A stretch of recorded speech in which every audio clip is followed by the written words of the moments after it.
இப்போ ஒரு video viral ஆகிட்டுருக்கு. என்னென்னா ஃபஸ்ட் ஹாஃப் சரியில்லைன்னா செகண்ட் ஹாஃப் நல்லாயிருக்கும் அப்படிங்கிற வீடியோ வந்து வைரல் ஆகிட்டுருக்கு. அது காமெடி தான். நான் ரியலாக உண்மையாகவே ஒன்று சொல்லுதேன். ஃபஸ்ட் ஹாஃப் வந்து சரியில்லைன்னு நினச்சி இரண்டாவது திருமணம் பண்ணினீங்கன்னா ஃபஸ்ட் ஹாஃபை விட ரெண்டாவது வர்றது வந்து ரொம்ப மோசமாக இருந்தால் என்ன பண்ணுவீங்க? அதாவது யோசிக்கணும், சரியா?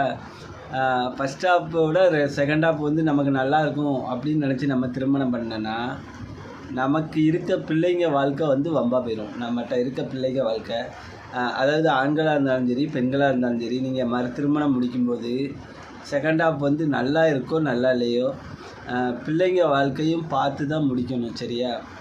ஏன்னா பிள்ளைங்க தான் நமக்கு முதல்ல, திருமணம் கூட ரெண்டாவது தான், சரியா? நமக்கு வந்து ஃபஸ்ட் ஹாஃப் உள்ள திருமணம் வந்து சரியில்லை அப்படின்னா ஃபஸ்ட் ஹாஃப் உள்ள பிள்ளைங்களை வச்சு நம்ம ஃபஸ்ட்டு நல்லா முறையாக வாழணும்.